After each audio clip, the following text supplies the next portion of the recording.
Welcome back to A View to a Grill. I'm Johnny. We're going to do a grilled pork chop with a creamy honey Dijon sauce on the Golden's cast iron mini Kamado. First thing we're going to talk about is the grill setup. In my Golden's cast iron mini Kamado, I have some leftover charcoal that I've already cleaned up, and that's going to be our reserve fuel. I'm going to be using the Golden's cast iron brand of lump charcoal. I'm going to fill up a Weber chimney starter about a third of the way full. Now we'll go ahead and get the chimney starter started. And remember, when you're piling up your charcoal to one side of the chimney starter, you'll want to place that directly over the fire starter. And then about 15-20 minutes later, your fire should be ready.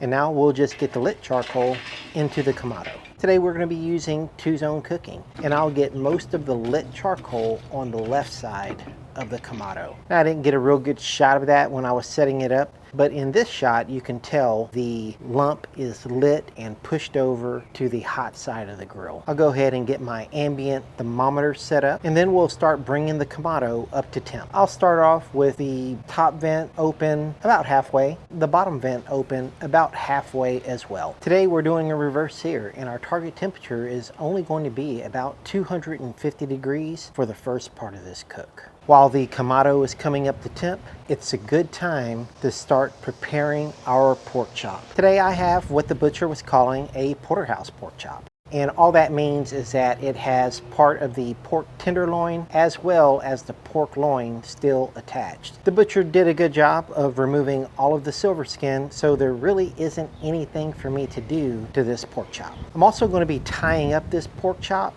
just so that it doesn't split at any of the fat seams. I'm going to want to keep this together for nice presentation. I'll just use some butcher's twine, wrap it around the outside of the pork chop twice. Now, once I've done that, I'll use a butcher's knot to secure it, and then a square knot right on top of that just to keep everything in place. And then last, I'll just cut off any excess string. And when you're done, you should have something that looks like this. Now, I'm going to keep this simple. I'm going to use this bourbon barrel smoked salt and smoked pepper to season the pork chop.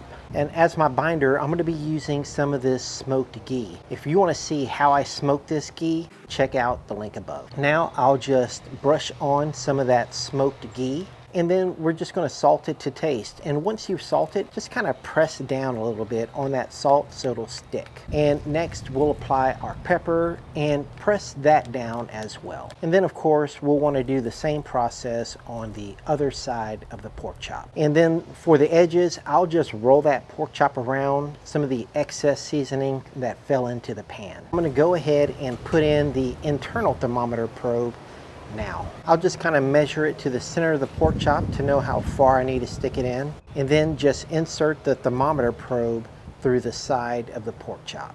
Now we've reached our target temperature, and I'm going to close down the top vent and the bottom vent just a little, just to hold our temperature. And now it's time to put the pork chop on. Now, the internal temperature for the pork chop, we're going to be shooting for 145 degrees. First, we'll get some spray oil on the grills and then just wipe off the excess amount of oil. Now we'll just place our pork chop, and I'm placing it on what I feel like is the cooler side of the grill. We'll just get the lid closed and let that go for about 5 to 6 minutes. 5 to 6 minutes later, we'll check on it and turn the pork chop over. 5 or 6 minutes later, it's time to get the pork chop onto a rack. Now at this point, I'm really not worried about the color on the pork chop because we're going to get all the color we want when we reverse sear it later. The internal temperature is only 117 degrees, so we still have a long way before we reach an internal temperature of 145 degrees. Now, while that pork chop's sitting on the rack, we're going to go ahead and set up for our reverse sear. Now, I don't need the ambient thermometer anymore, so I'm going to get that off and out of the way. Now I'll move all of the lit charcoal and just make one side of the grill hot. I'll just spray some oil onto the grill, and now it's time to begin our reverse sear. We'll just get the pork chop on, and when you get it on, press it down a little bit for maximum grill contact. After about 3 or 4 minutes, I'll rotate the pork chop and again Press down, especially on the edges, just so that we get maximum contact to the grill. We'll go about 3 or 4 minutes and then turn the pork chop over. And again, press down on the pork chop. Wait about 3 or 4 minutes, rotate, and press. Now I removed my pork chop at 145 because the temperature is going to carry it over to a temperature that I like, and that's going to be between 150 and 153 degrees. If you like your pork chop done at a lower temperature, then naturally you'll take yours off at a lower temperature. Now while the pork chop is resting, let's put together the honey Dijon cream sauce. Now I'll flip my grate over to get the surface closer to the fire because I'm going to need that extra heat. I'll get my cast iron pan on the grill and start getting it hot. While that's getting hot, let's go over the ingredients. I have about a tablespoon of ghee, 1 teaspoon of minced shallots, 1 teaspoon of minced garlic, a half a cup of heavy cream, 2 tablespoons of Dijon mustard, and half a cup of chicken broth. About 2 tablespoons of honey. Now that the pan is hot, we'll get the ghee in. Once the ghee is melted and is hot, we'll throw in our shallots and our garlic.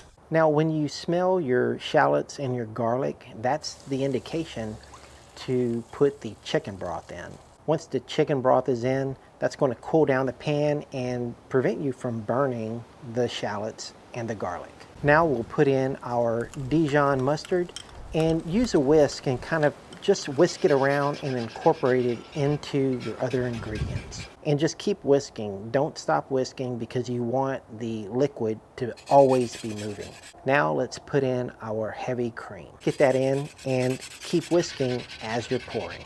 Now we're going to add our salt and our pepper to taste. We'll whisk that around to get everything incorporated, and now we're just going to let the sauce come up to a light boil. Once you see it boiling just lightly like this, that's when your sauce is going to start to reduce and thicken. At this point, you're going to want to taste it because you may need to add more salt or more pepper. In this case, I thought it needed a little bit more pepper, so we added a little bit more pepper and kept the whisk moving. Now toward the end, when you get to the thickness you like, the last thing we're going to add is our honey. I'm going to add about 2 tablespoons of honey, and the honey's going to sink straight to the bottom. To keep that from sticking or burning, I'll use a flat wooden spatula to keep that from sticking to the bottom. Once you get to your desired thickness, you're done. Now it's time to remove and taste all of your hard work. Now you could either pour your sauce over your pork chop, or you can do this. I put my pork chop right into that casserole pan that we made the sauce in. Now we'll just kind of look at it and admire it, and then take it off the grill because the pork chop is already at the temperature we want to eat it. Now we'll just take the pork chop and turn it over because I want the whole pork chop covered in this creamy honey Dijon sauce. Now we'll take one last look at it and then we're going to give it a taste. Let's cut a little piece off.